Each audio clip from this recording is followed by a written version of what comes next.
مغفرت کا ہو گیا سامان پھر، رب کا آیا خاص ایک مہمان پھر۔ بسم اللہ الرحمن الرحیم، الحمد للہ رب العالمین، والصلاة والسلام على اشرف الانبیاء والمرسلین، سیدنا و نبینا محمد وعلى آلہ واصحابہ اجمعین۔ اللہم صل علی محمد وعلى آل محمد كما صلیت علی ابراہیم وعلى آل ابراہیم انک حمید مجید۔ اللہم بارک علی محمد وعلى آل محمد كما بارکت علی ابراہیم وعلى آل ابراہیم انک حمید مجید۔ ناظرین کرام، پیغام ٹی وی سحر ٹرانسمیشن کے ساتھ میں ہوں آپ کا میزبان محمد عاطف الیاس۔ اللہ تبارک و تعالیٰ نے ہمیں رمضان المبارک کی نعمت عطا فرما کر ہم پر بہت احسان فرمایا ہے۔ یہ ایسی نعمت ہے کہ جس کی ہمیں قدر کرنی چاہیے اور اس نعمت کا فائدہ اٹھانا چاہیے۔ وَإِذْ تَأَذَّنَ رَبُّكُمْ لَإِن شَكَرْتُمْ لَأَزِيدَنَّكُمْ وَلَإِن كَفَرْتُمْ إِنَّ عَذَابِي لَشَدِيدٌ۔ اللہ تبارک و تعالیٰ کا فیصلہ یہ ہے کہ اگر تم شکر گزاری اختیار کرو گے تو اللہ تمہیں مزید نعمتوں سے نوازے گا، اور اگر تم ناشکری کرو گے تو اللہ کا عذاب بڑا شدید ہے۔ اور پھر نبی اکرم صلی اللہ علیہ وسلم کی وعید ہمیشہ اپنے سامنے رکھیے کہ رغیم انف من ادرک رمضان فلم یغفر لہ، وہ شخص ذلیل اور رسوا ہو گیا کہ جسے رمضان مل گیا اور پھر اس نے اپنی معافی نہ کرائی، اپنے گناہوں کو معاف نہ کرایا۔ یہ جبریل علیہ السلام کی دعا اور اس پر نبی اکرم صلی اللہ علیہ وسلم کی آمین شامل تھی۔ ناظرین، سحری کا وقت ہے اور یہ وقت اللہ تبارک و تعالیٰ کے نزول کا وقت ہے۔ اللہ تبارک و تعالیٰ رات کے آخری پہر، آخری تیسرے حصے میں آسمان دنیا پر اپنی جلالت کبریائی کے مطابق نازل ہوتا ہے، ایسے نازل ہوتا ہے جیسے اسے زیب دیتا ہے اور لوگوں کو پکارتا ہے، هل من سائل فأعطيه سؤله، هل من مستغفر فأغفر له، هل من تائب فأتوب عليه۔ کیا کوئی ہے سوال کرنے والا کہ میں اس کی بات کو یا اس کی مانگ کو پورا کر دوں؟ کوئی ہے معافی مانگنے والا کہ میں اسے معاف کر دوں؟ ہے کوئی توبہ کرنے والا کہ میں اس کی توبہ قبول کر لوں؟ ناظرین، اس وقت میں نبی اکرم صلی اللہ علیہ وسلم ہمیشہ بارگاہ الہی میں حاضر ہوتے تھے۔ فجر سے پہلے اللہ تبارک و تعالیٰ کے سامنے گریہ زاری کرتے تھے اور اللہ کے سامنے پیش ہو کے طویل نماز پڑھا کرتے تھے، یہاں تک کہ صحابی بیان کرتے ہیں کہ وہ نبی اکرم صلی اللہ علیہ وسلم کے ساتھ رات کے وقت نماز میں شامل ہو گئے تو آپ صلی اللہ علیہ وسلم نے سورۃ البقرہ کو شروع کر دیا۔ ان کا خیال تھا کہ سورۃ البقرہ کا کچھ حصہ پڑھ کے آپ صلی اللہ علیہ وسلم رکوع کر لیں گے، لیکن آپ صلی اللہ علیہ وسلم نے اس کے بعد سورۃ البقرہ کو مکمل کیا اور اس کے بعد سورۃ النساء کو شروع کر دیا، اور پھر وہ سوچنے لگے کہ اب سورۃ النساء مکمل کر کے تو آپ رکوع کر ہی لیں گے، لیکن آپ صلی اللہ علیہ وسلم نے اس کے بعد سورہ آل عمران بھی شروع کر لی۔ تو آپ صلی اللہ علیہ وسلم نے اتنا طویل قیام فرمایا۔ تو اس طویل قیام کے دوران نبی اکرم صلی اللہ علیہ وسلم نے اللہ تبارک و تعالیٰ کی بارگاہ میں حاضر ہو کر اللہ سے جہاں کوئی ایسی آیت آتی کہ جہاں پر استغفار بنتا تو آپ اللہ سے معافی بھی مانگتے، اور جہاں پر کوئی امید کی آیت آتی تو آپ صلی اللہ علیہ وسلم اللہ تعالیٰ سے پر امید بھی ہو جاتے۔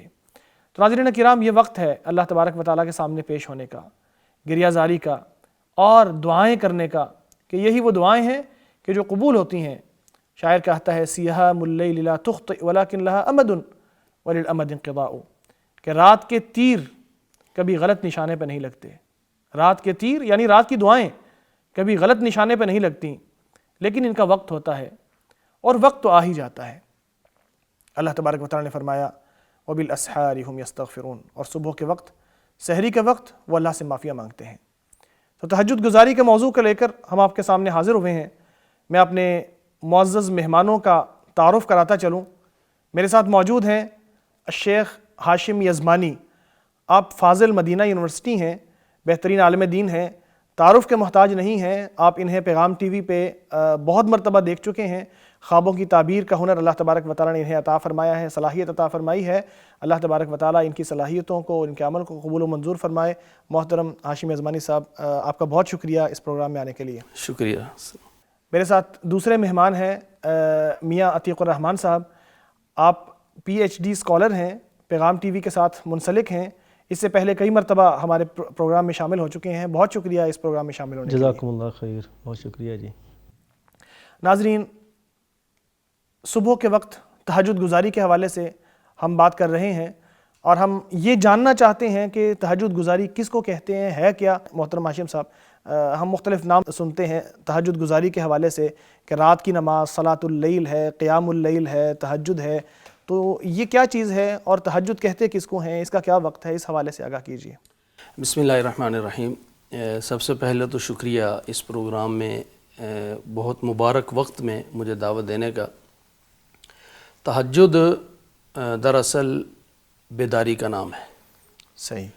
ایک آدمی سویا ہوا ہو، اس سے بیدار ہونے کا نام ہے۔ صحیح۔ اور اگر اس نماز کی روح کو اگر ہم جانیں اور اس کو لیں تو اس کا مطلب ہے کہ ایک انسان غفلت کی زندگی میں ڈوبا ہوا ہو، وہاں سے اس کو بیداری اور یقظہ مل جائے اور وہاں سے اس کو اللہ تعالیٰ بیدار ہونے کا موقع دے دے، تو اسی کو نماز تہجد کی توفیق بھی ملتی ہے۔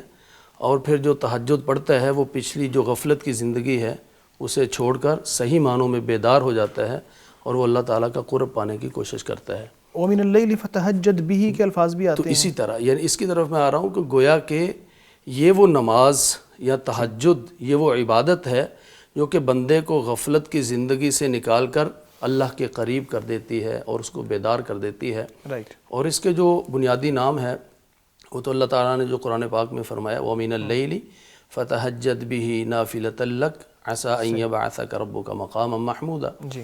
تو یہ اللہ کے رسول صلی اللہ علیہ وسلم کو حکم دیا جا رہا ہے کہ آپ رات کو اٹھا کریں تہجد کی ادائیگی کے لیے۔ گویا کہ تہجد وہ نماز ہے جس کا تعلق رات کے ساتھ ہے۔ رات کو جب آدمی سویا ہوا ہو تو اس کے بعد اٹھے اور اس وقت جو عبادت کی جائے گی، نماز پڑھی جائے گی، اس کو تہجد کہتے ہیں۔ صحیح۔ اور اسی نماز کو قیام اللیل بھی کہتے ہیں، ہم قیام اللیل کا نام بھی سنتے ہیں۔ اور وہ اللہ تعالیٰ نے قرآن پاک میں فرمایا یا ایھا المزمل قم اللیل الا قلیلا، کہ محمد صلی اللہ علیہ وسلم آپ اٹھیے اور رات کو قیام کیجیے۔ گویا کہ جو تہجد کی نماز ہے اس کا تعلق بھی رات سے ہے اور قیام اللیل بھی اسی نماز کا ہی نام ہے۔ صحیح۔ اور ہم اردو میں شب بیداری کا نام استعمال کرتے ہیں صحیح۔ اردو میں، تو وہ شب بیداری یہی ایکویلنٹ ہے، بالکل یہی ہے، اسی کا ترجمہ ہے۔ اور اس کو اگر ہم رمضان المبارک میں لیں تو نماز تراویح جو کہا جاتا ہے، صلاۃ التراویح ہے، جی، وہ بھی تہجد کی ایک ایڈوانس اس کی ادائیگی کی رخصت ہے رمضان المبارک میں۔ یعنی جسے خدشہ ہے کہ رات جسے کو اٹھنا خدشہ مشکل ہے کہ رات کو اس کو بیداری نہیں آئے گی یا رات کی دیگر معمولات اور عبادات کی وجہ سے وہ سویا ہے، اور تہجد کے اصل وقت میں یعنی اصل وقت وہ رات والا ہی آخری اصل وقت جو ہے نا وہ تو اس کا وہی ہے، یعنی آپ نماز مغرب سے لے کر یہی وقت ہے، نماز مغرب سے لے کر آپ فجر تک، صحیح، اس کے 3 حصے لے لیں۔ اور جس حصے میں اس وقت ہم بیٹھے ہوئے ہیں، یعنی رات اگر 6 بجے کے قریب سورج غروب ہوتا ہے اور فجر جو ہے وہ 5 سوا 5 بجے کے قریب ہو رہی ہے، تو اس کو آپ ڈیوائیڈ کر لیں 3 حصوں میں۔ صحیح۔ تو جو تیسرا حصہ بچتا ہے جس میں اس وقت ہم بیٹھے ہوئے ہیں، یہ تہجد کا وقت ہے۔ لیکن اگر کوئی اس وقت میں نہیں اٹھ سکتا اور دیگر مصروفیات اور مشغولات کی وجہ سے، تو اسے رات کے پہلے پہر میں، رات کے دوسرے پہر میں وہ اسے پڑھ سکتا ہے اور اسی کو صلاۃ التراویح یا نماز تراویح جو ہم کہتے ہیں۔ تو گویا کہ اس کا نام تہجد بھی، قیام اللیل بھی۔ یہ وقت جو ہے اس کے حوالے سے یہ کہ وقت کب سے شروع ہوتا ہے، یعنی عشاء کی نماز کے بعد سے شروع ہوتا ہے یا مغرب کے بعد سے؟ نہیں، جو رات کا آغاز ہے جی، وہ غروب آفتاب کے ساتھ آغاز ہو گیا اور ادھر طلوع فجر ہے۔ صحیح۔ اس کے درمیان جتنا ٹائم بنتا ہے، جتنے گھنٹے بنتے ہیں، اس کو آپ 3 حصوں میں ڈیوائیڈ کر لیں۔ ٹھیک ہے۔ تو جو آخری حصہ ہے بنتا ہے وہ بالکل نماز تہجد یا قیام اللیل کا افضل ترین حصہ ہے۔ ٹھیک ہے۔ اگرچہ اس سے پہلے کچھ، جیسا کہ سیدہ عائشہ رضی اللہ تعالیٰ عنہ کے بارے میں آتا ہے کہ انہوں نے فرمایا کہ دین بہت یعنی وسعت والا ہے، آسانی والا ہے۔ اللہ کے رسول صلی اللہ علیہ وسلم نے نماز وطر کے بارے میں خاص طور پر فرمایا کہ رات کے پہلے حصے میں بھی پڑھا، درمیان میں بھی پڑھا، آخر میں بھی پڑھا۔ اور نماز وطر پڑھنے کا مطلب کیا ہے؟ اس سے پہلے قیام اللیل کر لیا، صحیح، اس سے پہلے تہجد ادا کر لی۔ تو گویا کہ رات کے تینوں حصوں میں ہی اس کی ادائیگی درست ہے، لیکن یہ والا جو وقت ہے جو کہ رات کا آخری آپ کی پہر، بات سے میں اگر سمجھ رہا ہوں، غلط سمجھ رہا ہوں کہ مغرب کے بعد بھی تہجد کی نماز پڑھی جا سکتی ہے؟ نہیں، ایسا نہیں، اچھا ایسا نہیں، ظاہر ہے کہ جو فرائض ہیں نا 5 وہ ادا کر چکنے کے بعد ٹھیک، جب نماز عشاء پڑھ لی اس کے بعد اس کا آغاز ہو جاتا ہے، صحیح صحیح، نماز عشاء کے بعد، کیونکہ جب فرائض ہی ابھی مکمل نہیں ہوئے تو تہجد کا تعلق رات کی عبادت سے ہے، ٹھیک، لیکن اس کی جو ڈویژن ہے نا ہم نے تقسیم کرنی ہے، تقسیم کے لیے تقسیم کے لیے آپ غروب آفتاب سے لے کر طلوع فجر تک اس کو 3 حصوں میں تقسیم کر لیں، لیکن اس کی ادائیگی جو ہے وہ نماز عشاء کے بعد ہے۔ میاں صاحب یہ بڑی فضیلت والی نماز ہے، تو اس کی فضیلت کے حوالے سے قرآن و حدیث میں کیا ارشادات آتے ہیں قرآن کریم میں یا حدیث مبارکہ میں؟ بہت شکریہ عاطف صاحب، اس مبارک اور مقدس گھڑیوں میں ایسی عبادت کے حوالے سے کہ جو بڑی فضیلت والی ہے اور جو اصلاح کے حوالے سے بھی اور ایک تربیت کے حوالے سے بھی، اور پھر خاص طور پہ ماہ رمضان میں ایک عادت کو دوام دینے کے صورتحال میں بھی جو ہے یہ مبید و معاون ہے۔ یہ سارا یعنی جس طرح کا ہم اور اس موقع پر ہم یہ گفتگو کر رہے ہیں تو لازمی بات ہے کہ بہت سارے لوگ ہمیں سن رہے ہیں، وہ تو اٹھے ہوئے ہیں کہ سحری انہوں نے کرنا ہے، تو سحری کے حوالے سے تو سحری کے حوالے سے اٹھنے کے ساتھ ساتھ وہ یہ باتیں سن رہے ہیں۔ عام طور پہ ہوتا یہ ہے کہ ماہ رمضان کے علاوہ اس وقت جو ہے وہ عام طور پہ زیادہ لوگ نہیں اٹھتے، سوئے ہوتے ہیں، اور پھر خاص طور پہ یہ وقت وہ ہوتا ہے کہ جس میں آدمی بڑی گہری نیند سویا ہوتا ہے، اور پھر نیند کو قربان کر کے اٹھنا اور پھر اٹھ کے اللہ کے حضور کھڑے ہونا، پیش ہونا، یہ سارا عمل ہی آپ کو ایسے سمجھیں کہ اللہ کے قریب کر دیتا ہے، اور یہ ایسی عبادت کی صورت بن جاتی ہے کہ جو آپ کو اور اللہ کو معلوم ہو سکتی ہے، کیونکہ عام طور پہ ظاہر ہے کہ تہجد کے وقت اکثر لوگ سوئے ہوتے ہیں، بہت کم لوگ ہیں جو جاگ رہے ہوتے ہیں، اور پھر وہ بھی انہوں نے بھی خاص طور پہ جو تہجد کا اہتمام کرتے ہیں وہ ایک یعنی اگر گھر میں ہے تو گھر میں بھی ظاہر ہے کہ اکثر لوگ سوئے ہوتے ہیں، تو کسی نے تہجد پڑھ لی، اسی طرح اگر کی مسجد میں آتے ہیں بہت یعنی کم لوگ ہیں وہ جو اس عبادت کو دیکھ سکتے ہیں یا جان رہے ہوتے ہیں، تو خاص وہ اللہ کا اور بندے کا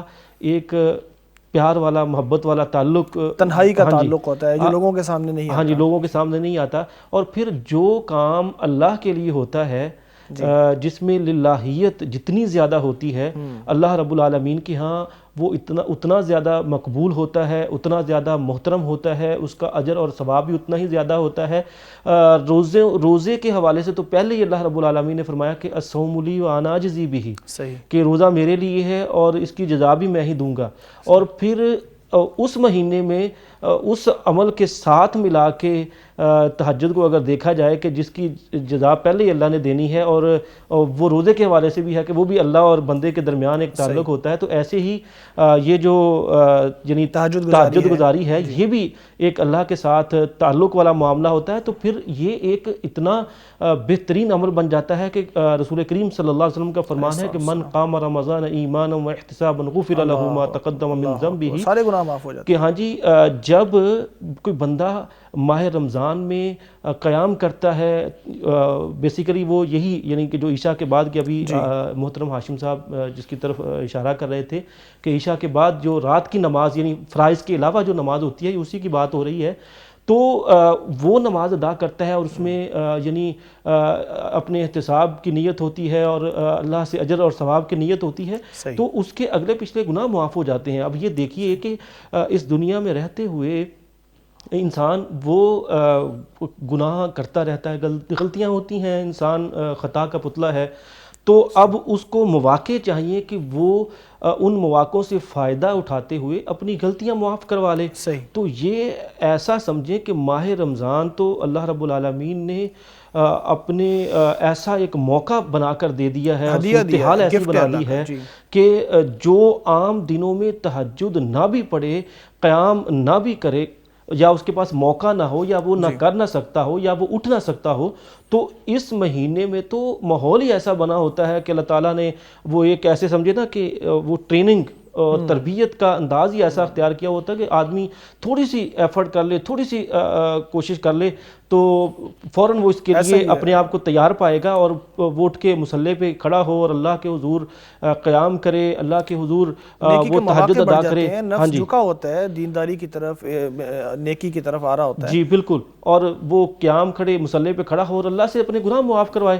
اور جیسا ابھی آپ نے انٹرو میں بڑی پیاری بات کی تھی کہ ماہ رمضان یہ گناہوں کی بخشش کا مہینہ ہے، اور جو ماہ رمضان کو پا کر بھی اپنے گناہ معاف نہیں کروا لیتا تو وہ تو بڑا بدبخت انسان ہے. اور رسول کریم صلی اللہ علیہ وسلم کا فرمان اس کے حوالے سے ہے، اور پھر بلکہ آپ ایسے سمجھیں کہ وہ تو ایک طرح سے رسول کریم صلی اللہ علیہ وسلم کی بد دعا کا بھی وہ مصداق ہو جاتا ہے وہ شخص کہ جو ماہ رمضان پانے کے باوجود بھی اپنے گناہ معاف نہیں کرواتا. اور قیام اللیل تو ماہ رمضان میں گناہ معاف کروانے کا ایک بہترین ذریعہ ہے. اور ساتھ ساتھ آپ وہ رسول کریم صلی اللہ علیہ وسلم کا فرمان بھی ذہن میں رکھیے، اور ناظرین کو بھی رکھنا چاہیے کہ اللہ تعالیٰ کو وہ عمل بہت پسند ہے جس میں دوام ہو، جس میں مستقل مزاجی ہو. یہ بڑا اہم ہے. ہم دیکھتے ہیں کہ جیسے رمضان شروع ہوتا ہے تو پہلے دن جب تراویح پڑھی جاتی ہے یا دوسرے دن تو وہ ایسے مسجد میں جگہ نہیں ہوتی، ایک بندے کے کھڑے ہونے کی جگہ بھی نہیں بچتی. لیکن جیسے جیسے 2 3 4 5 راتیں گزرتی ہیں تو پھر مسجدیں خالی ہونی شروع ہو جاتی ہیں. حالانکہ ایسا ہونا نہیں چاہیے. اور یہ ماہ رمضان جس میں ایک پورا ماحول بنا ہوتا ہے نا، تو اس میں اگر رات کی نماز آپ اپنی عادت ثانیہ بنانا چاہیں، اپنی عادت میں شامل کرنا چاہیں تو آپ ایک ماہ میں کر سکتے ہیں. میں نے پہلے بھی ایک واقعہ ایک بار سنایا تھا کہ جب کوئی بندہ اس کا نیکی کی طرف کام نہ یعنی دل نہ کر رہا ہو، اور وہ برائیوں میں اس گھر کھو چکا ہو، اور وہ چاہے کہ یار میرا تو دل ہی نہیں کرتا، میں تو نیکی میں دل ہی نہیں لگتا، کیا کروں، تو اس کو پہلا سٹیپ لینا پڑے گا. پہلا سٹیپ لے گا، تھوڑی سی جدوجہد اسے کرنا پڑے گی. اگر وہ 2 4 دن 5 دن اپنے اوپر ایسے سمجھ لیں کہ جبر کرتے ہوئے ہی وہ اس طرف آ جاتا ہے قیام اللیل کی طرف، تو یہ چیز اس کی مستقل عادت بنانے میں بہت ہیلپ فل ہوگی اور مددگار ثابت ہوگی. اور پھر جب یہ 1 مہینہ مسلسل اس ماحول سے فائدہ اٹھاتے ہوئے وہ قیام اللیل کرے گا، وہ تہجد پڑھے گا، وہ رات کی نماز کی طرف اپنا دل لگائے گا، تو ظاہر ہے کہ یہ ایک نفل نماز ہے نا جو اللہ کے قریب کرتی ہے. تو جو دیگر نمازوں میں جس کی کوئی سستی ہو جاتی ہے نا عام دنوں میں، یا کوئی غفلت کا شکار ہو جاتا ہے، یا ٹائم آگے پیچھے ہو جاتا ہے، یا نماز کی طرف اس کا دل اتنا نہیں لگتا، تو وہ اس کا نماز کی طرف دل لگنا شروع ہو جائے گا. اور پھر وہ رمضان میں تو عبادت یعنی یہ قیام اللیل کرے گا ہی کرے گا، بعد میں بھی اس کی عادت میں شامل ہو جائے گا. اور وہ اللہ کورس ہے گویا کہ جس کے ساتھ انسان سارا سال جو ہے. مجھے بریک پہ جانا ہے ہاشم صاحب، آپ سے بھی ہم نے گفتگو اس کے بعد کرنی ہے. یہ ایک بہترین موقع ہے اللہ تبارک و تعالیٰ کو راضی کرنے کا. اللہ تبارک و تعالیٰ کے سامنے حاضر ہو جائیے، چند منٹ یا چند لمحے ہی اللہ تبارک و تعالیٰ کے سامنے گزاریے. اس وقت میں بہت بابرکت وقت ہے. تنہائی میں اللہ کے سامنے پیش ہو جائیے، ان لوگوں میں شامل ہو جائیے ذکر اللہ خالیا ففاضت عینہ، جو تنہائی میں اللہ کو یاد کرے اور اس کی آنکھوں سے آنسو آ جائیں. ان لوگوں میں شامل ہو جائیے تاکہ اللہ تبارک و تعالیٰ قیامت کے دن عرش کے سائے میں جگہ عطا فرمائے، جس دن اس سائے کے علاوہ کوئی اور سایہ نہیں ہوگا. اس کے ساتھ ہمیں ایک وقفے پہ جانا ہے، وقفے کے بعد حاضر ہوتے ہیں. ہمارے ساتھ رہیے گا. مغفرت کا ہو گیا سامان پھر، رب کا آیا خاص ایک مہمان پھر. مغفرت کا ہو گیا سامان پھر، رب کا آیا خاص ایک مہمان پھر. ویلکم بیک ناظرین. تہجد گزاری کے حوالے سے بات ہو رہی ہے. یہ جب رات کا وقت ہوتا ہے، سب لوگ سو رہے ہوتے ہیں، سکون ہوتا ہے، ایک آدمی اپنی نیند کو قربان کر کے اٹھتا ہے، اللہ کے سامنے حاضر ہوتا ہے، چند سجدے کرتا ہے، استغفار کرتا ہے، اللہ سے معافی مانگتا ہے. اس وقت اسے کوئی نہیں دیکھ رہا ہوتا. عثمانی صاحب ذرا اس حوالے سے بتائیے کہ یہ کیا کیفیت ہوتی ہے اور اس کی کیا لذت ہوتی ہے، اور جب انسان ایسا کرتا ہے تو اسے کیا احساس ہوتا ہے؟ نماز ویسے ہی اللہ تعالیٰ کے ساتھ سرگوشی اور مناجات کا ایک ذریعہ ہے. صحیح. بالخصوص جب رات کا آخری پہر ہو اور وہ قیام اللیل اور نماز تہجد ہو، اس وقت تو اس مناجات کی لذت میں اضافہ ہی کچھ اور ہو جاتا ہوگا کہ انسان ہے بھی اللہ سے سرگوشی کر رہا اور اسے کوئی دیکھ بھی نہیں رہا. وہ جب اللہ سے اپنی حاجات پیش کر رہا ہے، کوئی سن بھی نہیں رہا، تو اس وقت جو اس کی دل کی کیفیت ہوتی ہے نا، پھر وہ اللہ سے اس انداز سے بات کرتا ہے بسا اوقات کہ جیسے کوئی بالکل اپنوں سے کرتا ہے۔ بعض دفعہ تو اللہ تعالیٰ سے وہ ایک عجیب انداز میں بھی بات کرتا ہے جس کو اگر ہم دیکھیں تو شاید کہیں کہ یار کیسی عجیب بات کر رہا ہے۔ صحیح۔ ایک صوفی محمد باقر گزرے ہیں رحمہ اللہ، بہت بڑے عالم دین تھے۔ وہ رات کو نا، رات کے آخری پہر میں مسجد کے کسی ایک کونے میں جی بیٹھ کر کیا کہہ رہے ہیں تہجد کے وقت جی کہ یا اللہ میں تجھ سے راضی، یا اللہ میں تجھ سے راضی۔ وہ کہے جا رہے ہیں، اور درمیان میں پاس کوئی آدمی بزرگ گاؤں کا ہی وہ آیا، اس نے کہا صوفی صاحب یہ کیا کہہ رہے ہیں؟ آپ اللہ سے اللہ کی رضا مانگیں، آپ اللہ سے کہہ رہے ہیں اللہ میں تجھ سے راضی، اللہ میں تجھ سے راضی۔ وہ کہتے ہیں یار میں نے اگر 100 دفعہ بھی کہہ دیا نا یا اللہ تجھ سے راضی، تو میں تجھ سے راضی، اللہ نے پلٹ کر جواب میں ایک دفعہ بھی کہہ دیا جا محمد باقر میں تجھ سے راضی، تو میری بات بن جائے گی۔ واہ، تو جس وقت انسان تنہائی میں ہوتا ہے اسے تکلف کوئی نہیں ہوتا، وہ اپنے پروردگار سے بات کر رہا ہوتا ہے، تو اس طرح بے تکلف بات کرتا ہے تو پھر اللہ کو بھی وہ جو ہے نا تکلف کے بغیر دعا، تکلف کے بغیر اللہ سے مناجات، وہ اللہ کو بھی بہت پسند ہے۔ اللہ تعالیٰ نے رسول اکرم صلی اللہ علیہ وسلم کے بارے میں کیا فرمایا؟ وَمَا أَنَا مِنَ الْمُتَكَلِّفِينَ۔ تکلف اللہ کو بھی پسند نہیں ہے۔ تو جب رات کو سب سو رہے ہیں تو انسان بلا تکلف، بلا تصنع، بلا بناوٹ اللہ تعالیٰ سے بات کرتا ہے۔ صحیح۔ اور وہ ایک حدیث جو آپ نے انٹرو میں بھی کہی کہ اللہ کے رسول صلی اللہ علیہ وسلم نے فرمایا قیامت کے روز جن خوش نصیب لوگوں کو عرش کا سایہ نصیب ہوگا، ان میں ایک وہ بھی ہوگا جو تنہائی میں اللہ تعالیٰ کو یاد کرتا ہے، اللہ کے خوف سے اس کی آنکھوں میں آنسو ٹپک پڑیں۔ ایک روایت میں اس آنکھ پر اللہ تعالیٰ جہنم کو حرام کر دیتا ہے، اور دوسری روایت میں اللہ تعالیٰ اسے عرش کا سایہ نصیب کر دیتا ہے۔ بکت من خشیت اللہ۔ تو جب آدمی اپنے تصور میں یہ چیزیں لے کر آتا ہے کہ میں ایک ایسے وقت میں ہوں کہ جب میری آنکھ پر، میرے جسم پر جہنم کی آگ حرام ہو رہی ہے، تو پھر جو اس کے دل کی کیفیت بنتی ہے نا، وہ پھر یا وہ جانتا ہے یا اس کا پروردگار جانتا ہے، وہ بیان کرنے والی نہیں بلکہ وہ محسوس کرنے والی ہے، یعنی پریکٹیکل کرنے والی ہے، اور اس کو کرنا چاہیے، اس کو ٹرائی کرنا چاہیے اور دیکھیں کہ اس وقت دل کی کیفیت کیا ہوتی ہے۔ نبی کریم صلی اللہ علیہ وسلم یعنی جب آدمی کی کیفیت بنتی ہے نا، پھر آدمی قیام کرتا ہے، بسا اوقات ایک آیت ہی پڑھتا چلا جاتا ہے، ایک آیت کو ہی پڑھتا چلا جاتا ہے۔ نبی کریم صلی اللہ علیہ وسلم جو ایک آیت کو، وہ کیا آیت تھی جس میں کہ یا اللہ یہ تیرے بندے ہیں، اگر تو ان کو وہ حضرت عیسیٰ علیہ السلام والا جو قول ہے، اس کو پڑھا ان تعذبہم فإنہم عبادک وإن تغفر لہم فإنک انت العزیز الحکیم۔ ایک آیت پڑھی، پڑھتے ہی چلے گئے، اسی کو پڑھتے ہی چلے گئے، اور ساتھ رو رہے ہیں۔ جبریل علیہ السلام کو اللہ نے بھیجا، جا کر پوچھئے حبیب کیوں رو رہا ہے؟ حالانکہ اللہ کو تو پتا تھا کیوں رو رہے ہیں۔ تو جبریل علیہ السلام نے آ کر سلام کہا اور پوچھا کیوں رو رہے ہیں؟ آپ نے فرمایا کہ مجھے امت کا غم ہے، میں اپنی امت کی خاطر رو رہا ہوں۔ یعنی یہ وہ وقت ہے کہ جب آدمی بالکل کوئی نہیں دیکھ رہا، آپ صلی اللہ علیہ وسلم امت کے لیے رو رہے ہیں۔ اللہ کے رسول صلی اللہ علیہ وسلم کا یہ پیغام اللہ کو پہنچایا گیا، اللہ نے جبریل کو دوبارہ بھیجا، جائیے جا کر میرے حبیب کو یہ خوشخبری سنا دیجئے کہ آپ جس امت کے لیے رو رہے ہیں، میں کبھی آپ کو اپنی امت کے بارے میں پریشان نہیں کروں گا، میں راضی کر دوں گا۔ وَلَسَوْفَ يُعْطِيكَ رَبُّكَ فَتَرْضَىٰ، میں آپ کو راضی کر دوں گا۔ تو پھر جب انسان اس طرح خلوت میں ہوتا ہے، پھر جب انسان تنہائی میں ہوتا ہے، بسا اوقات اپنے گناہوں کا دفتر کھول لیتا ہے، اپنے گناہوں کی وہ کاپی۔ اب میرے گناہ آپ سے چھپے ہوئے ہیں، آپ کے گناہ مجھ سے چھپے ہوئے ہیں، لیکن مجھ سے میرا گناہ نہیں چھپا ہوا، اللہ سے بھی پروردگار سے نہیں چھپا ہوا۔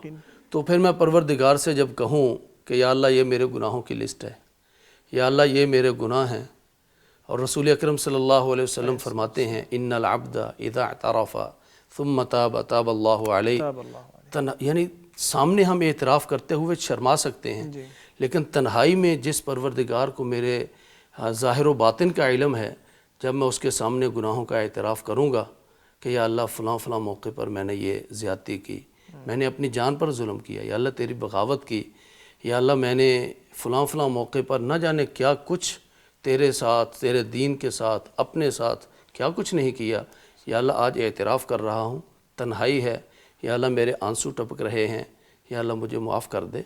تو اللہ کے حبیب فرماتے ہیں تاب اللہ علیہ، اللہ فرماتا جا میں نے گناہوں کو معاف کر دیا۔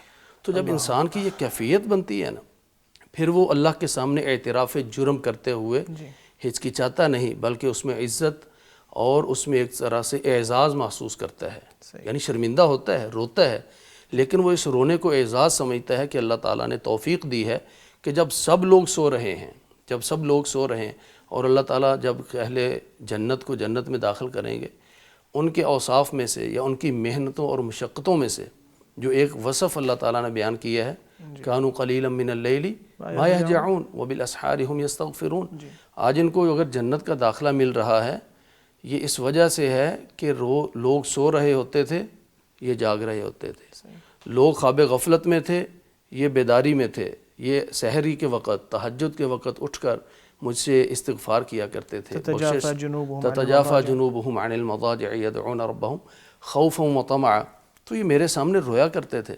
تو جب انسان لوگوں کو، اب بسا اوقات ہمارے سلف صالحین یعنی جب رات کے وقت اللہ سے مناجات کر رہے ہوتے ہیں، ان کے ہاں اگر کوئی مہمان آتا اور وہ دیکھ لیتا کہ یہ تہجد پڑھ رہا ہے، تو وہ تہجد چھوڑ کے لیٹ جاتے، خراٹے مارنے لگتے، اللہ اکبر، اس لیے تاکہ مہمان کو پتہ نہ چلے کہ میں جو ہے نا تہجد پڑھ رہا ہوں۔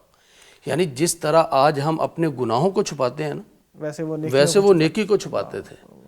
تو جب انسان اللہ سے بات کر رہا ہو، وہ نہیں چاہتا، جب اس کے دل کے اندر وہ تڑپ، جذبہ اور اللہ کے ساتھ ایک تعلق قائم ہو جائے، وہ نہیں چاہتا کہ میری گفتگو میرے پروردگار کے اور میرے علاوہ کوئی اور تیسرا سنے، وہ چھپا کے رکھنا چاہتا ہے۔ تو یہ جذبات لے کر جب ہم اس وقت میں اللہ تعالیٰ کو بلائیں گے، اللہ تعالیٰ سے معافیاں مانگیں گے، تو یقیناً اس کے جو آثار ہیں، اثرات ہیں، وہ ہماری زندگی میں بھی نظر آئیں گے۔ یقیناً اثرات کی طرف بھی آتے ہیں۔ میاں صاحب، یہ جو تہجد پڑھنے کے طریقے کے حوالے سے بہت لوگ سوال کرتے ہیں کہ تہجد پڑھنے کا کوئی خاص طریقہ ہے، کیسے پڑھا جائے اس کو، کیا اس کا کوئی اسپیشل طریقہ ہے؟ تو اس حوالے سے آگاہ کیجیے۔ ابھی محترم ہاشم صاحب جس طرح بات کر رہے تھے، میں ابھی آپ کے سوال کی طرف بھی آتا ہوں۔ تو واقعتاً یعنی ایک وقت بہت یعنی قیمتی اور مبارک ہے، اور پھر اسی وقت کو ہم نے مفید کیسے زیادہ سے زیادہ بنانا ہے اس پر بات، اور پھر کیفیت بھی وہ بن گئی۔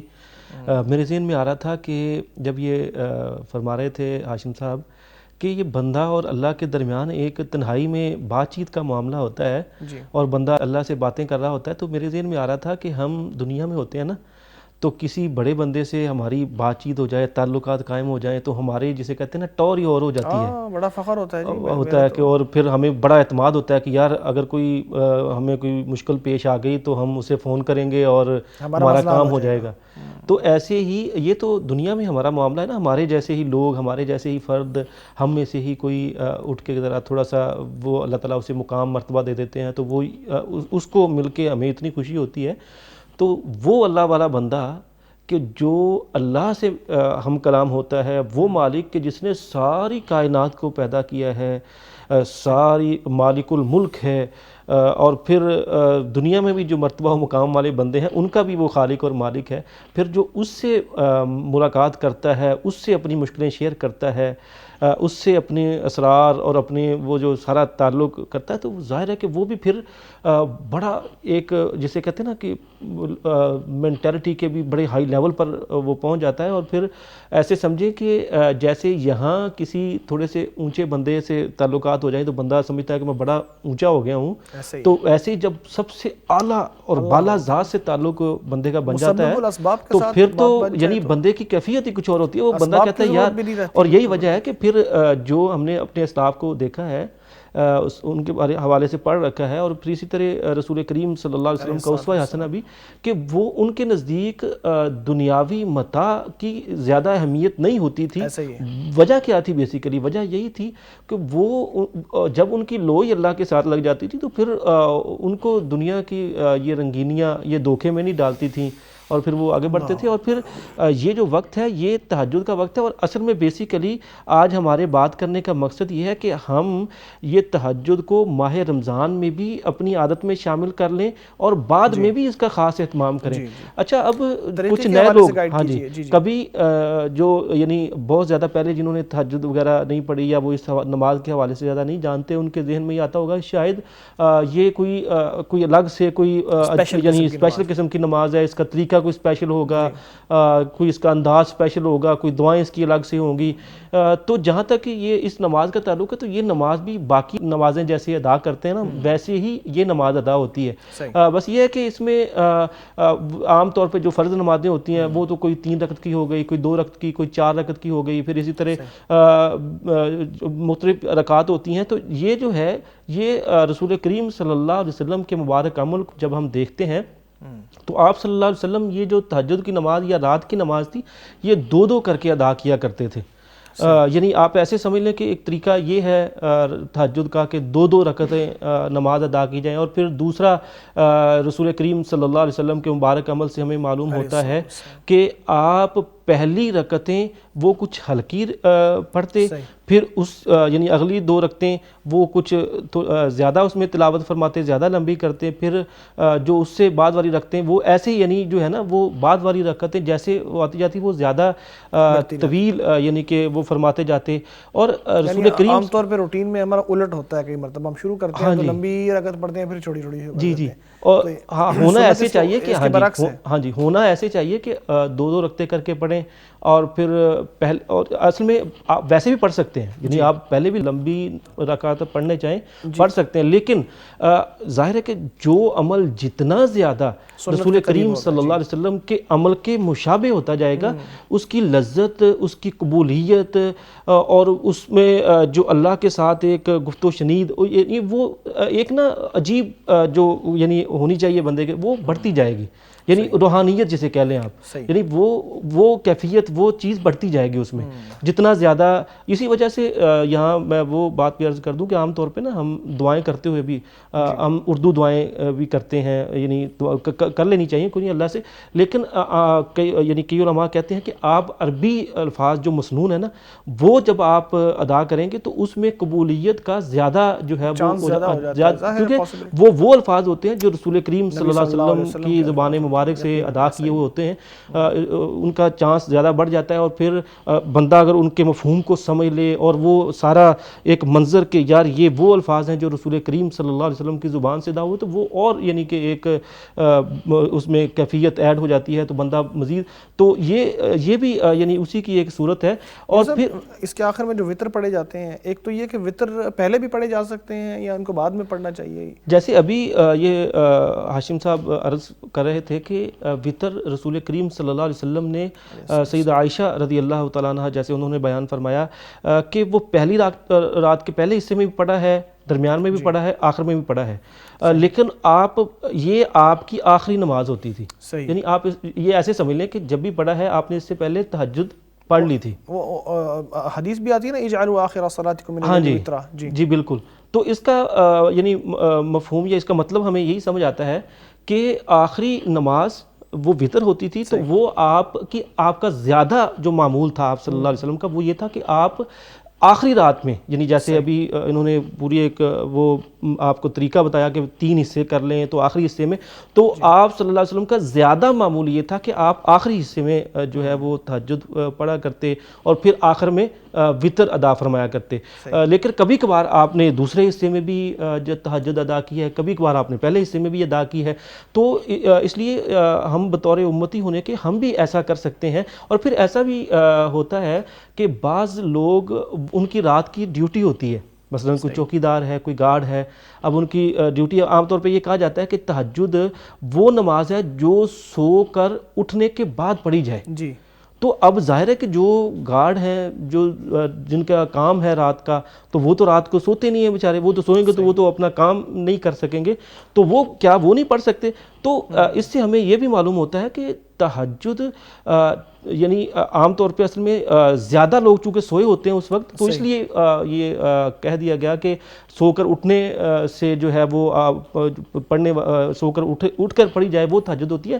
بیسیکلی رات کی نماز تہجد ہے، اور اس کا بہترین اور سب سے افضل ترین وقت وہی ہے جو آخری رات والا۔ اور اگر کوئی نئی کسی کو ہے کہ یار میں نے یہ نماز نہیں چھوڑنی اور اس کو خطرہ ہے کہ میں رات کو یعنی آخری وقت میں شاید کہ میری اس وقت آنکھ نہ کھل سکے، اور میں تو وہ پہلے پڑھ لے رات کے دوسرے حصے میں۔ مثلاً ایک بندہ سفر کر کے آیا ہے، رات کو 12-1 کا ٹائم ہو گیا ہے، اب اس کو ہے کہ یار میں اگر ابھی سو جاتا ہوں تو شاید بعد میں آنکھ نہ کھلے، تو وہ اس وقت تہجد کا جو نماز ہے وہ ادا کر لے اور اللہ سے جو اس نے ہم کلام ہونا ہے وہ ہو لے، تو اس کے بعد وہ سو لے جو اس نے تھوڑا بہت سونا ہے۔ تو یعنی وہ اس طرح کر کے اس نماز کو پھر بھی ادا کیا جا سکتا ہے۔ یعنی اس کے لیے یہ نہیں ہے کہ سو کے اٹھ کے پڑھنی ہے، یہ ضروری نہیں ہے۔ ہاشم صاحب اختصار کے ساتھ، مجھے بریک کا اشارہ بھی ہو رہا ہے، میں 2-3 منٹ آپ کو یہ جو وطر کے طریقے مختلف آئے ہیں کہ مطلب جیسا ویسے تو میاں صاحب نے بیان کیا کہ رات کی نماز جو ہے وہ 2-2 کر کے پڑھنی چاہیے، تو وطر میں احادیث میں ہم یہ بھی پڑھتے ہیں کہ آپ صلی اللہ علیہ وسلم نے 7 رکعتیں 5 رکعتیں اکٹھی بھی پڑھی، تو اس کا کیا طریقہ ہے؟ دراصل پوری کی پوری رات کی جو عبادت ہے نا جی وہ وطر ہی ہے۔ جو وطر ہے یعنی قیام اللیل وطر ہی قیام کا نام ہے۔ اللیل اصل میں پوری کی پوری رکعات کا جو اینڈ نتیجہ ہے وہ وطر کی شکل میں ہے۔ ٹھیک، نبی کریم صلی اللہ علیہ وسلم نے فرمایا کہ آپ نماز پڑھتے رہیں 2-2 کر کے، جی پھر جب آپ کو خطرہ ہو کہ بس ابھی سحری کا وقت شروع ہوا چاہتا ہے جی، تو آپ 1 رکعت پڑھیں، فَأَوْتِرْ وَلَوْ بِرَكَعَةٍ، یہ آخری رکعت پڑھیں گے، ہوگا کیا؟ یہ پچھلی تمام رکعات جو 2-2 کر کے آپ نے 10 پڑھی ہیں، 8 پڑھی ہیں، 12 پڑھی ہیں، سب کی سب رکعات کو وطر بنا دیں گی۔ صحیح، گویا کہ وہ 13 بھی بن سکتے ہیں، وہ 11 بھی بن سکتے ہیں، وہ 9 بھی بن سکتے ہیں۔ یعنی طاق عدد ہو تو جائے گا۔ طاق عدد جو ہے نا وہ مقصود ہے رات کی عبادت کا۔ اب وہ طاق عدد جو ہے آپ 1 رکعت کے ساتھ پڑھ لیں، 2-2 کر کے پڑھتے چلے جائیں، صحیح، آپ 10 رکعات پڑھ لیں اور 1 آخر میں پڑھ لیں، وہ آپ کی 11 اس طرح سے بن جائے گی۔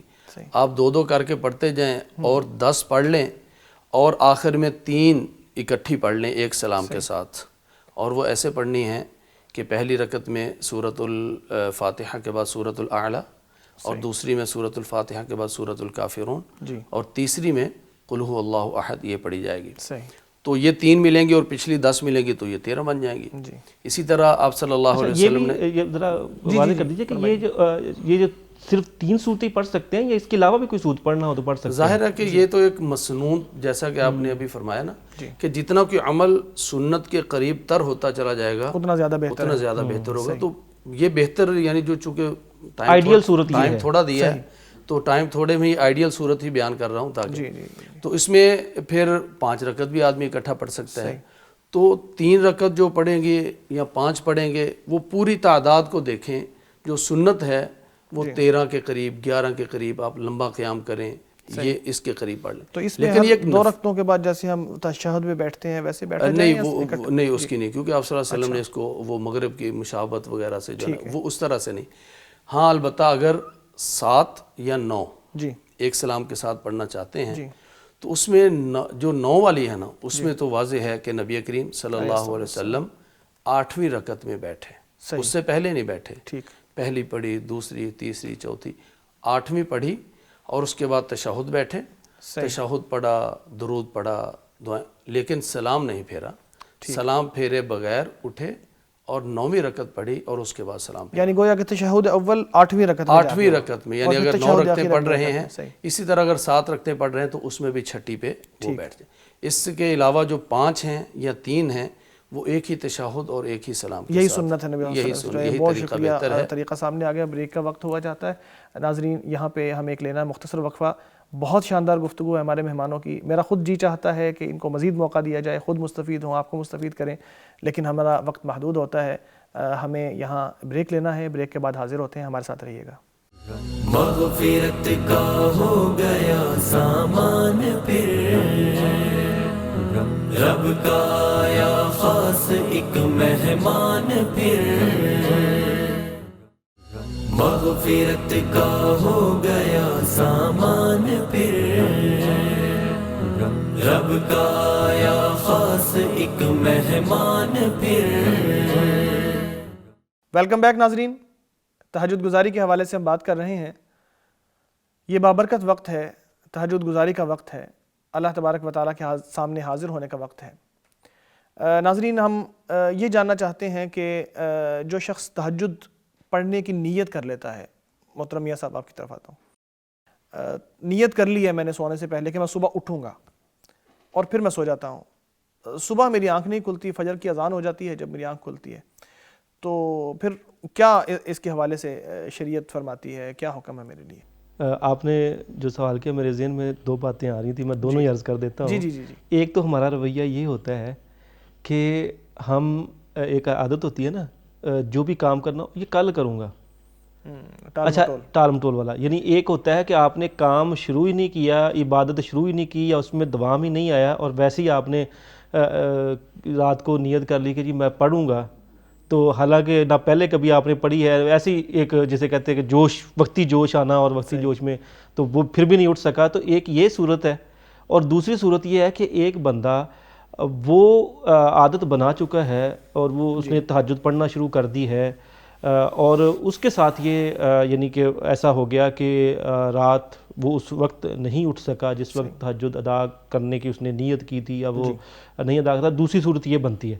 اچھا، جہاں تک تو ہے نا پہلی صورت کا تعلق، ثواب اجر وہ تو اللہ رب العالمین کی ذات نے دینا ہے، ہاں جی، وہ اسی کے ہاتھ میں، وہ جیسے وہ بہتر جانتا ہے جس کی نیت جس طرح کی ہے۔ لیکن جو ایک یعنی دینی رہنمائی یا دینی پرسپیکٹو میں ہم دیکھیں تو ایسا یعنی رویہ یا ایسا انداز اختیار کرنے والا وہ اس کی نیت کے اوپر زیادہ ڈیپینڈ کرتا ہے، اور نیت کا معاملہ اللہ کے ساتھ ہے۔ یعنی اگر اس نے واقعتاً ایسی نیت کے ساتھ، جیسے بندہ ہوتا ہے نا کوئی کام کرنے کی نیت سے کرتا ہے اور بڑا اس میں خلوص اور بڑی موٹیویشن ہوتی ہے اور بڑا، ہاں جی، اگر تو ایسی کیفیت اس نے اختیار کی اور پھر وہ نہیں اٹھ سکا کسی وجہ سے، یا یعنی کہ اس کی نیند اس کے اوپر غالب آ گئی، تو پھر تو اللہ تعالیٰ اسے بھی اجر ادا فرما سکتے ہیں، اس کے اللہ کے گھر میں کوئی کمی نہیں ہوتی، وہ تو بہانہ یعنی کہ بنا کر بندے کو اجر سے نواز دیتا ہے۔ لیکن اگر ہے کہ صرف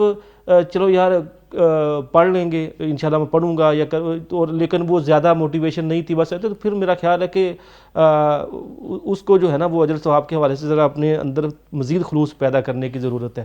اچھا، جہاں تک ہے دوسرے بندے کا سوال کہ وہ تہجد باقاعدگی سے پڑھتا ہے، اس کی یعنی دوام آ چکا ہوا ہے، یا ایسے سمجھے کہ اس نے آغاز کیا ہے اور چل رہا ہے، اور اس کی کوشش ہے کہ میں اس کو اپنی عادت ثانیہ بنا لوں، اور وہ ہر روز پڑھتا آ رہا ہے، تو ایسے ہی اس نے آج مثلاً جیسے ہے کہ اس نے سوتے ہوئے یہ نیت کر لی کہ میں صبح انشاءاللہ تہجد پڑھوں گا، اور میں نے تہجد میں اللہ سے یہ دعائیں کرنی ہے، یا میں نے یہ کلام کرنا ہے، یعنی وہ ہاں جی اپنی ایک کیفیت جو اس نے اس کے ذہن میں ہوتی ہے، تو لیکن وہ بیدار نہیں ہو سکتا ہوا، یا کسی وجہ سے نیند کا غلبہ رہا، تو انشاءاللہ اللہ تعالیٰ اسے اجر دے دیں گے۔ جی، اور بلکہ حدیث میں آتا ہے ہاں جی وَكَانَ نَوْمُهُ صَدَقَةً عَلَيْهِ، ہاں جی بالکل، کہ اللہ تعالیٰ اس کی جو نیند ہے وہ اس کے اوپر صدقہ کر دیں گے۔ اور پھر دوسری بات یہ بھی کہ جو اس طرز کا بندہ ہوتا ہے نا، یعنی جو اللہ کے ساتھ اس طرح اپنے آپ کو جوڑے رکھنا چاہتا ہے، تو اس کی دوسری کیفیت یہ بھی ہوتی ہے کہ وہ رات کو سوتے ہوئے باقاعدہ دعاؤں کا اہتمام کرتا ہے، مسنون طرز عمل اختیار کرتا ہے سونے میں بھی۔ تو اسی طرح جب وہ اٹھتا ہے تو اس وقت بھی وہ دعاؤں کا اہتمام کرتا ہے، اور اس کی کوشش ہوتی ہے کہ میں مسنون طریقہ اختیار کروں سونے میں بھی اور اٹھنے میں بھی۔ عام طور پہ ظاہر ہے کہ تہجد ایک نفلی نماز ہے، تو اس میں جو غرق ہونے والا، بڑی اچھی اشارہ کیا کہ صبح اٹھنے کا اہتمام کیسے کیا جائے۔ میں ہاشم بھائی آپ کی طرف آؤں گا، محترم ہاشم صاحب، کہ بندہ اٹھنا چاہتا ہے، صبح تڑپ ہے، بہت سے لوگ ایسے ہیں ہمارے معاشرے میں، جی چاہتا ہے، میرا بھی جی چاہتا ہے میں صبح اٹھ کے فجر سے پہلے تہجد گزاری کروں، نمازیں با جماعت ہو جائیں، تہجد کے لیے روزانہ اٹھا کروں، روٹین بناؤں، لیکن کر نہیں پاتا۔ تو یہ کرنے کے لیے کون سا چیز ہے، مطلب کون سا ایسا عمل ہے یا کون سا ایسا وظیفہ ہے جو ہم کریں تو ہم تہجد گزار بن جائیں؟ اس کے لیے تہجد گزاری کے لیے انسان کو جاگ آ جائے اور اس کو اللہ تعالیٰ یہ توفیق دے دے۔ سب سے پہلے تو اس کے لیے اخلاص ضروری ہے۔ جی، ہم دنیاوی معاملات میں جس کام میں بھی مخلص ہوتے ہیں اس میں ہم باقاعدہ اہتمام کرتے ہیں۔ صحیح۔ اور اس میں اگر ہم مخلص ہیں اور تہجد گزاری کے لیے واقعتاً ہم ایک اپنی عادت بنانا چاہتے ہیں تو اس میں مخلص ہو جائیں تو انشاءاللہ اللہ تعالیٰ توفیق عطا فرما دے گا. یقینا. اور دوسرا اللہ تعالیٰ سے دعا بھی کرے اللہم اعنی علی ذکرک و شکرک و حسن عبادتک، جی. کہ اللہ جو بھی میں عبادت کر رہا ہوں اس میں مزید مجھے احسان اور حسن پیدا کرنے کی توفیق عطا فرما. صحیح. تو یہاں ایک چیز اگر انسان ذہن میں رکھ لے تو تہجد گزاری اس کے لیے بہت آسان ہو جائے. صحیح.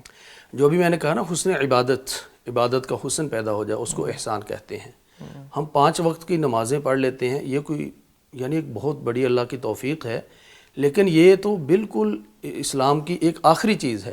جیسا آپ صلی اللہ علیہ وسلم نے فرمایا کم سے کم کہ اسلام جو ہے وہ کڑیاں اس کی ٹوٹتی چلی جائیں گی، اوپر والی ٹوٹے گی پھر نیچے والی کو لوگ پکڑ لیں گے، پھر نیچے والی کو، تو جو آخری چیز ٹوٹنے والی ہوگی وہ کیا ہوگی؟ نماز ہوگی. گویا کہ اس سے نیچے کچھ ہے ہی نہیں.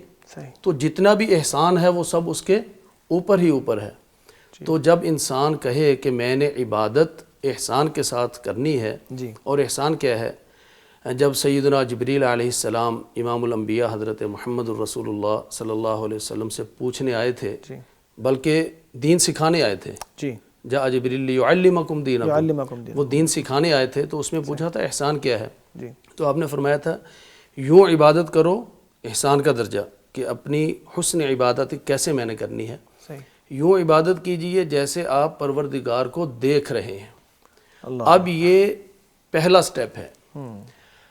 اب احسان کے لیے میں نے یہ تصور بنانا ہے کہ میں اللہ کو دیکھ رہا ہوں. کیا ہم دیکھ سکتے ہیں؟ نہیں دیکھ سکتے. تو اللہ تعالیٰ نے حد ہی وہ لگائی ہے جو کبھی اچیو ہو ہی نہیں سکتی، صحیح. جو کبھی حاصل ہو ہی نہیں سکتی. کیوں؟ اگر اچیو ہو جائے گی تو اگلی نماز میں مجھے وہ لذت آئے گی ہی نہیں. صحیح.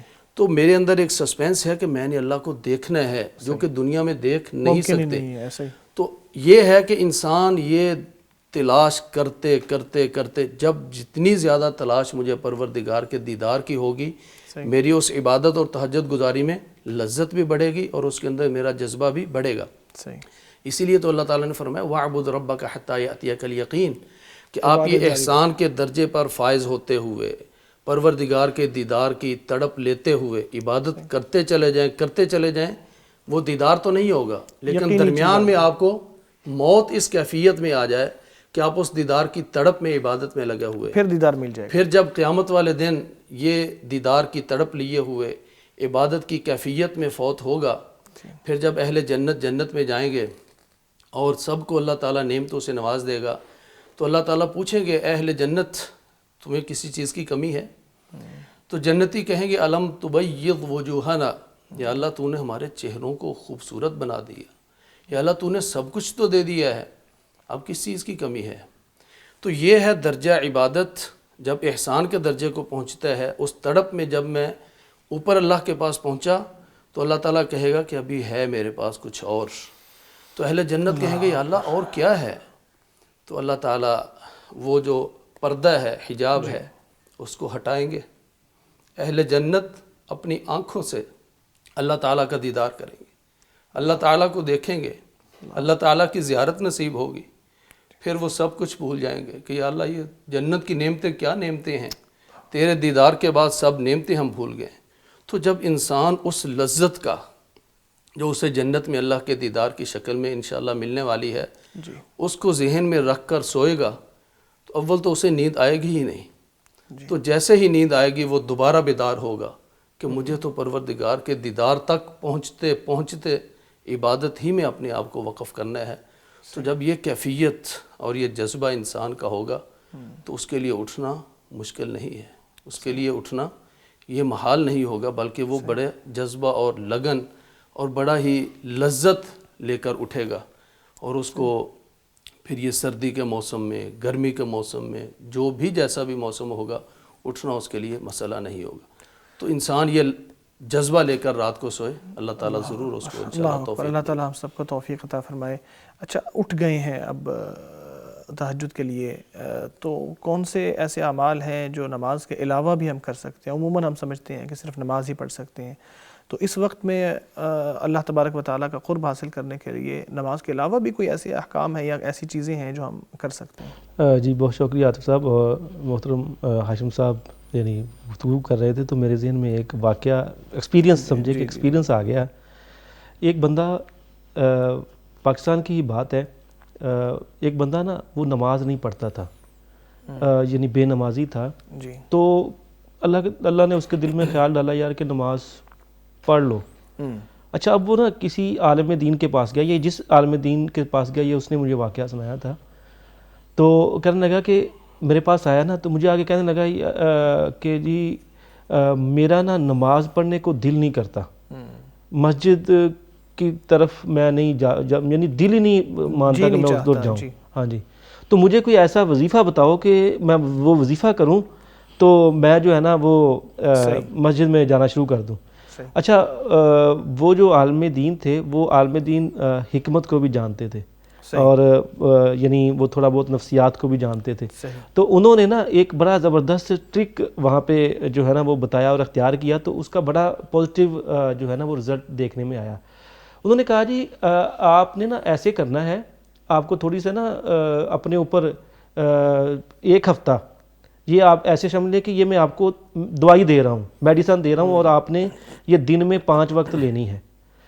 آپ نے اپنے اوپر، آپ کا دل بہت کرے گا کہ میں نہ مسجد جاؤں یار، میں سویا رہوں، میں اپنا کام کرتا رہوں. آپ نے 1 ہفتہ مسجد میں اپنے اوپر زبردستی کرتے ہوئے جانا ہے مسجد میں. آپ نے یہ سمجھے کہ یہ آپ کی دوائی ہے، میڈیسن ہے، کہ آپ نے 1 ہفتہ جو ہے نا وہ مسجد، میں نے پہلے بھی کسی پروگرام میں یہ واقعہ سنایا تھا، 1 ہفتہ جانا ہے. جی. تو بس 1 ہفتے کے بعد آپ نے مجھے آ کے بتانا ہے کہ اس دوائی کا کوئی اثر ہوا کہ نہیں ہوا. اچھا وہ بتاتے ہیں کہ اس نے جانا شروع کیا، یعنی ظاہر ہے کہ دل تو نہیں کرتا تھا. اس نے کہا کہ زبردستی اپنے آپ کو 5 وقت کے لیے، یعنی جسے کہتے ہیں نا مجبوراً اپنے آپ کو جبر کرتے ہوئے وہ لے کے جانا شروع کیا. بہت مشکل ہوا پہلے دن اس کا، بندے کا اپنا، پہلے دن بہت مشکل ہوا. دوسرے دن جو ہے وہ اس سے کچھ لگا کہ یار چلو چلے جاتے ہیں. اچھا کرتے کراتے 7 دنوں میں اس کی کافی حد تک عادت ہو گئی کہ وہ مسجد جانے لگ گیا. اچھا 7 دنوں کے بعد دوبارہ یعنی وہ عالم دین سے بات چیت ہوئی. عالم دین ہاں بھائی جو میں نے آپ کو دوائی دی تھی اس کا کیا بنا؟ جی. تو اس نے کہا جی کہ اب تو میرا دل کرنے لگ گیا ہے مسجد جانے کو. اب تو یعنی جو مجھے پہلے دنوں میں مشکل پیش آئی تھی وہ اب نہیں آ رہی. تو اس سے ہمیں ایک جو ہیومن سائیکالوجی ہے نا، صالحین میں سے ایک بندہ تھا، اس نے بھی ایسی ہی بات کی جیسے آپ نے کی. کہتے کہ میں نے 40 سال اپنے ساتھ مجاہدہ کیا ہے، یعنی اپنی نفس کے ساتھ لڑا ہوں تاکہ میں قیام اللیل کروں، تہجد پڑھوں، اور پھر اگلے 40 سال مجھے مزہ آیا ہے قیام اللیل میں. بالکل. اور پھر وہ عادت یعنی 1 ہفتہ ہوا نا. تو یہ ہیومن سائیکالوجی بھی ہے کہ جب، اور پھر اللہ تعالیٰ کی طرف سے بھی اسی وقت آپ کو ہدایت ملتی ہے یا اس کے جو ہے وہ جب بندہ کوشش کرتا ہے. کوشش آپ نے کرنی ہے اور تھوڑا سا اس حوالے سے اور پھر توفیق اللہ نے دینی ہے اور آپ انشاءاللہ اٹھنا شروع ہو جائیں گے. دیگر عبادتیں بیان کرتے ہیں. ہاں جی. اور دوسری بات کہ یہ جو بڑا مبارک وقت ہے اور اب آخری وقت ہے، اس کے بعد ہم نے بھی جو ہے وہ سحری کرنی ہے. اس وقت میں انسان کی جو سب سے بہترین اور اعلیٰ ترین عبادت ہے وہ تو بلا شک و شبہ یعنی نماز تہجد ہی ہے. لیکن اس کے علاوہ بھی عبادتیں کی جا سکتی ہیں. تلاوت قرآن کی جا سکتی ہے، ذکر کیا جا سکتا ہے. قرآن کریم میں اللہ رب العالمین نے سورہ مزمل کے آخر میں فرمایا ہے اور اس کا مفہوم یہی ہے کہ آپ فقرؤ ما تیسر من القرآن، کہ آپ جو قرآن کریم کی تلاوت کریں. اور پھر اسی طرح الموسوعہ الفقہیہ ایک بہت بڑی کتاب ہے جس میں شریعت کے مسائل بیان کیے گئے. اس میں انہوں نے بتایا ہے کہ بیسیکلی قیام اللیل یہ جتنی بھی آدمی رات میں تلاوت کرتا ہے، ذکر کرتا ہے، نماز ادا کرتا ہے، وہ ساری چیزیں قیام اللیل میں شامل ہوتی ہیں. اور پھر اسی طرح جب یہ ساری چیزیں یعنی تلاوت ہو گئی، ذکر اذکار ہو گیا، اور حتیٰ کہ اگر صدقہ و خیرات بھی کرنا چاہیں تو صدقہ و خیرات، بلکہ وہ ایک واقعہ بڑا مشہور ہے کہ ایک صحابی تھے نا، وہ رسول کریم صلی اللہ علیہ وسلم سے سنا کہ خفیہ صدقہ کرنا چاہیے، تو وہ رات کو نکلے اور ان کے یعنی ایک دن انہوں نے جو ہے وہ کسی کو صدقہ دیا، وہ بھی اگلے دن پتہ چلا جی کہ وہ یعنی کہ وہ امیر آدمی ہاں تھا، جی، اور یا اگلے دن چوری کرنے والا تھا، یا زانیہ ہاں تھی. جی، تو وہ ایسے یعنی کہ اب وہ رات کی کیفیت تھی نا، تو آپ صدقہ و خیرات بھی کر سکتے ہیں. یعنی آپ نے بیسیکلی ایسا کام کرنا ہے کہ جس سے آپ اللہ کے ساتھ جڑ سکیں. صحیح. آپ میں عبادت، دعا کی بھی اس وقت ہاں بہت جی، زیادہ اہمیت دعا ہوتی ہے. بھی آپ اس وقت کریں. اور پھر خاص طور پہ یہ جو وقت ہے نا، اس میں تو ویسے ہی اللہ رب العالمین اس کی رحمت اور اس کی جلالت بڑی جوش میں آئی ہوتی ہے. اور پھر یعنی اللہ رب العالمین خود اپنے بندوں سے کہہ رہے ہوتے ہیں کہ کوئی ہے جو مجھ سے مانگنے والا، کوئی مغفرت طلب کرنے والا. تو اللہ رب العالمین تو اس وقت حاضر ہیں. اس لیے اس وقت کو ہم نماز کے ساتھ، ذکر و اذکار کے ساتھ، صرف نماز کے ساتھ سجود کے نہیں ساتھ، جڑنا چاہیے. ہاں جی، صحیح. باقی دیگر عبادات ہاں جی، بھی کی دیگر جانی عبادتیں چاہیے. بھی، یعنی ہر ایک طرح سے ہم جو بھی نیک کام ہے اس کو اس کام، اس جو وقت ہے اس میں ہم کر سکتے ہیں، اور انسان اللہ رب العالمین سے اس کا اجر پا سکتا ہے. مختلف طرح کی عبادتیں اس وقت کی جا سکتی ہیں. محترم ہاشم صاحب، اس حوالے سے یہ بھی آتا ہے کہ مطلب خود بندہ اٹھے اور اپنے گھر والوں کو بھی جگائے. کچھ ایسی حدیث ہے کہ پانی وانی ڈالنے کی بات بھی اس میں اندر کی گئی ہے. بالکل. یہ ساری جو کاوش ہے جی، اس وقت جو ہم کر رہے ہیں یا رات کو ہم نے کی ہے، یہ کس لیے ہے؟ انسان جہنم سے بچ کر جنت حاصل کر سکے. تو وہ کیسے میاں بیوی ہوں گے کہ شوہر اپنے لیے تو جنت چاہے لیکن اپنی بیوی کے لیے نہ چاہے؟ تو جس طرح کا ان کا تعلق یہاں پر دنیا میں ایک محبت والا ہے، وہ اس تعلق کو مزید تقویت والا، محبت والا جنت میں دیکھنا چاہیں گے. تو پھر شوہر، اور یہ اللہ کا حکم بھی ہے، قو انفسکم واہلیکم نارا، اہل ایمان اپنے آپ کو بھی اور اپنے گھر والوں کو بھی جہنم کی آگ سے بچاؤ. تو وہ بچانے کے لیے بالکل اٹھائے گا، جگائے گا. اور رسول اکرم صلی اللہ علیہ وسلم کے بارے میں یہی تو آتا ہے کہ آپ صلی اللہ علیہ وسلم خود بھی بیدار رہتے، اور وَأَيْقَظَ أَهْلَهُ، اپنے گھر والوں کو بھی بیدار کرتے. اور فرمان باری تعالیٰ بھی ہے وَأْمُرْ أَهْلَكَ بِالصَّلَاةِ وَاصْطَبِرْ عَلَيْهَا، یہ نماز کے لیے اپنے گھر والوں کو حکم دیں، اور صرف حکم نہیں دینا، وَاصْطَبِرْ عَلَيْهَا، تسلسل کے ساتھ، ڈٹ کر، استقامت کے ساتھ اس کو بیدار بھی کریں. باقی جو اشارہ آپ نے کیا پانی کے چھینٹے مارنے والا، تو آپ صلی اللہ علیہ وسلم نے فرمایا کہ رحم اللہ امرأن، کہ اللہ تعالیٰ اس بندے پر رحم فرمائے. اور ایسے بیوی پر بھی اللہ تعالیٰ رحم فرمائے، ان پر اللہ تعالیٰ کی رحمتوں کا نزول ہو. کب؟ کہ جب وہ خود بھی نماز کے لیے اٹھے اور پھر دوسرے کو بھی بیدار کرے. اگر وہ نہ اٹھے تو اس کے منہ پر ہلکے ہلکے چھینٹے مارے پانی کے، تاکہ وہ بھی بیدار ہو اور وہ اس خیر کے اندر شامل ہو. تو بالکل یہ خیر ہمیں اپنے تک محدود نہیں رکھنی، بلکہ گھر والوں کو بھی اس میں شامل کرنا ہے. بچوں کے بارے میں بھی؟ جی، بچوں کو تو جیسے ہم نے نماز تراویح میں دیکھتے ہیں، بچوں کو ہم لے کر آتے ہیں. اور صحابہ اکرام رضوان اللہ علیہم اجمعین وہ بھی بچوں کو لے کر آیا کرتے تھے. اور یہی تو حکم ہے کہ جب 7 سال کا وہ ہو جائے نماز کا حکم دو. تو نماز کا حکم دینے کا مطلب یہ 7 سال تک وہ نماز سیکھ چکا ہوگا، تبھی تو وہ نماز پڑھے گا. 10 سال تک مزید سختی، اس کے بعد جو ہے نا وہ معاملات شروع ہو جائیں. تو بچوں کو بھی نماز کے لیے صحابہ کرام، یہ تو صرف نماز کی بات ہے. نماز کے دوران تو بچے کھا پی بھی سکتے ہیں.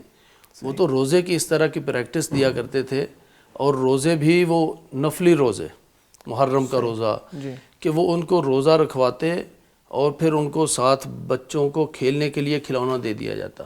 کس لیے؟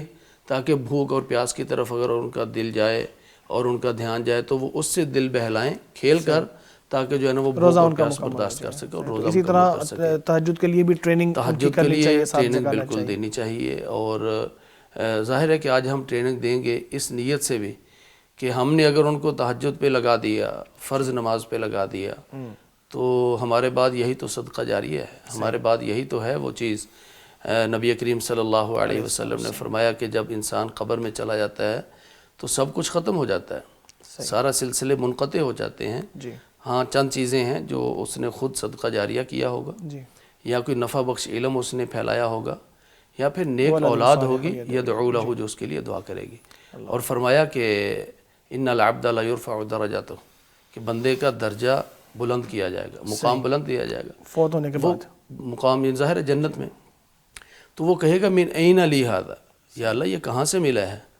میرے پاس تو کوئی ایسا ظاہری کوئی نیک عمل اتنا بڑا تو نہیں تھا. تو اللہ فرمائیں گے لاستغفار ولدک لک، کیونکہ تیرے بعد تیری اولاد تیرے لیے استغفار کرتی رہی. تو آج یعنی ہم اپنے والدین کی اولاد ہیں، ہماری اولادیں ہیں، ہمارے والدین نے ہمیں دعائیں سکھائیں، تو آج ہم ان کے لیے دعا کرتے ہیں رب ارحمہما کما ربیانی صغیرا۔ آج اگر ہم اپنے بچوں کو سکھائیں گے، ہم جب قبر میں پہنچیں گے جی وہ کہیں گے رب ارحمہما کما ربیانی صغیرا، وہ اپنی اولادوں کو سکھائیں گے رب ارحمہما کما ربیانی صغیرا۔ یہ سلسلہ چلتا رہے گا اور سکھانے والوں کے لیے قبر میں اجر اور ثواب جو ہے ان کو پہنچتا رہے گا۔ ناظرین، بہت شاندار گفتگو ہے، بہت اعلیٰ گفتگو ہے، معزز مہمان میرے ساتھ موجود ہیں، لیکن وقت ہمارا ختم ہو گیا ہے، اذان کا وقت بہت قریب آ گیا ہے۔ جی جو چاہتا ہے کہ آپ کے ساتھ مزید باتیں کی جائیں، لیکن ہمارا وقت لمیٹڈ ہوتا ہے۔ دعا کا وقت ہے اور ہمارا روٹین بھی ہے کہ ہم اس پروگرام کے آخر میں دعا کیا کرتے ہیں۔ تو محترم ہاشم صاحب دعا کیجئے، اللہ تبارک و تعالی ہمیں بخش دے اور بیماروں کو شفا عطا فرمائے اور فوت شدگان کی مغفرت فرمائے۔ بسم اللہ الرحمن الرحیم۔ اللہم لک الحمد کما ینبغی لجلال وجہک ولعظیم سلطانک۔ اللہم انا نسألک بأننا نشہد انک انت اللہ لا الہ الا انت الاحد الصمد الذی لم یلد ولم یولد ولم یکن له کفوا احد۔ اللہم صلی علی محمد وعلی آل محمد کما صلیت علی ابراہیم وعلی آل ابراہیم انک حمید مجید۔ اللہم بارک علی محمد وعلی آل محمد کما بارکت علی ابراہیم وعلی آل ابراہیم انک حمید مجید۔ آمین۔ اللهم اغفر لنا ولوالدينا، اللهم اغفر لنا ولوالدينا، اللهم اغفر لنا وللمؤمنين والمؤمنات والمسلمين والمسلمات الأحياء منهم والأموات، اللهم اغفر لنا ولوالدينا ولأساتذتنا ولأقربائنا ولأصدقائنا ولزملائنا ولجميع موتى المسلمين، اللهم اغفر لهم وارحمهم ونور لهم قبورهم وأدخلنا وأدخلهم برحمتك الجنة الفردوس، اللهم اشف مرضانا ومرضى المسلمين، أذهب البأس رب الناس واشف انت الشافی لا شفاء الا شفاؤک شفاء لا یغادر سقما۔ یا اللہ جتنے مسلمان بیمار ہیں سب کو شفاء کاملہ عاجلہ نصیب فرما۔ یا اللہ جو مسلمان تیرے پاس پہنچ چکے، قبروں میں جا چکے، یا اللہ ان کی قبروں کو منور فرما، ان کی قبروں کو جنت کے باغیچے بنا۔ یا اللہ ہمارے عزیز و اقارب، ہمارے والدین جو بھی تیرے پاس پہنچ چکے، ہمارے اساتذہ، ہمارے دوست احباب، کلاس فیلو جتنے بھی تیرے پاس پہنچ چکے، یا اللہ سب کی قبروں کو منور فرما۔ یا اللہ ہمیں بھی ان کے ساتھ جنتوں کا مہمان بنا۔ آمین۔ ربنا اغفر لنا ولإخواننا الذين سبقونا بالإيمان ولا تجعل في قلوبنا غلا للذين آمنوا ربنا إنك رؤوف رحيم، اللهم اشف مرضانا ومرضى المسلمين، أذهب البأس رب الناس واشف أنت الشافي لا شفاء إلا شفاؤك شفاء لا يغادر سقما۔ یا اللہ تمام مسلمانوں کو شفاء کاملہ عاجلہ نصیب فرما۔ یا اللہ جو مسلمان بیمار ہیں سب کو صحت کاملہ عاجلہ نصیب فرما۔ یا اللہ ہمیں اپنی عبادت کرنے کی توفیق عطا فرما۔ یا اللہ ہمیں تہجد گزاری کی توفیق عطا فرما۔ یا اللہ ہمیں کل قیامت کے دن جنت کا داخلہ نصیب فرما کے اپنے دیدار سے بہرہ مند فرما۔ یا اللہ ہمیں اپنے دیدار کی نعمت سے مالا مال فرما۔ اللہم انا نسألک لذة النظر الى وجهك الكریم، اللہم انا نسألک لذة النظر الى وجهك الكریم، ربنا آتنا فی الدنیا حسنة وفی الآخرة حسنة وقنا عذاب النار۔ یا اللہ ہماری جو ٹوٹی پھوٹی عبادت کی تو ہمیں توفیق دیتا ہے، یا اللہ اس کو قبول فرما۔ یا اللہ اس کو قبول کر کے ہمیں جنتوں کا مہمان بنا۔ یا اللہ ہمیں ان عبادات کو رمضان کے اندر بڑھانے کی اور اس کا تسلسل رمضان کے بعد بھی جاری رکھنے کی توفیق عطا فرما۔ ربنا هب لنا من ازواجنا وذریاتنا قرة اعین وجعلنا للمتقین اماما۔ یا اللہ ہماری اولادوں کو ہماری آنکھوں کی ٹھنڈک بنا۔ یا اللہ ہمیں اپنے والدین کے لیے صدقہ جاریہ بنا، ہماری اولادوں کو ہمارے لیے صدقہ جاریہ بنا۔ ربنا هب لنا من ازواجنا وذریاتنا قرة اعین وجعلنا للمتقین اماما۔ ربنا آتنا من لدنک رحمة وهیئ لنا من امرنا رشدا۔ ربنا تقبل منا انک انت السمیع العلیم وتب علینا انک انت التواب الرحیم، وصلی اللہ تعالی علی خیر خلقہ محمد وآلہ وصحبہ اجمعین برحمتک یا رب۔ آمین آمین آمین۔ معزز ناظرین کرام، تہجد گزاری کے حوالے سے ہم نے باتیں سنی اور نبی اکرم صلی اللہ علیہ وسلم نے یوں بھی ترغیب دلائی کہ نعم الرجل عبداللہ لو کان یقوم اللیل، کہ عبداللہ کیا بہترین شخص ہے، بس اگر وہ رات کی تہجد پڑھ لے، عبادت کر لے تو وہ اور زیادہ اچھا ہو جائے۔ تو یوں بھی آپ صلی اللہ علیہ وسلم نے صحابہ کرام کا حوصلہ بڑھایا کہ وہ تہجد گزاری کی طرف آئیں اور آپ صلی اللہ علیہ وسلم خود بھی تہجد گزاری اختیار کرتے رہے، اور ساری زندگی جیسا کہ حکم الہی تھا قم اللیل الا قلیلا، تو آپ صلی اللہ علیہ وسلم رات کو تہجد میں گزارا کرتے تھے۔ تو تہجد گزاری کو اختیار کرنا سنت نبوی ہے، اور اس سے انسان اللہ تبارک و تعالیٰ سے براہ راست اپنا تعلق بنا لیتا ہے اور گریہ زاری کرتا ہے، اللہ کے ساتھ سرگوشیاں کرتا ہے۔ تو یہ بہترین موقع ہے اللہ سے قرب پانے کا، اللہ تبارک و تعالیٰ سے مغفرت حاصل کرنے کا اور جنت پانے کا۔ تو آپ بھی دعا کیجئے کہ اللہ تبارک و تعالیٰ ہمیں اور آپ کو تہجد گزاری اختیار کرنے کی توفیق عطا فرمائے اور ہماری نیک عبادات اپنی بارگاہ میں قبول و منظور فرمائے۔ اس کے ساتھ ہمیں اجازت دیجئے، میں آپ کا بھی مشکور ہوں کہ آپ ہمارے ساتھ تھے۔ میں اپنے معزز مہمانوں کا بھی شکریہ ادا کرتا ہوں۔ محترم ہاشم صاحب بہت شکریہ، آپ ہمارے ساتھ تشریف فرما رہے، آپ سے ہم مستفید ہوئے۔ محترم میاں صاحب آپ کا بھی بہت شکریہ، آپ ہمارے ساتھ موجود رہے، آپ سے ہم مستفید ہوئے۔ ناظرین اجازت دیجئے، کل ملتے ہیں، اللہ حافظ۔ مغفرت کا ہو گیا سامان پھر، رب کا آیا خاص ایک مہمان پھر،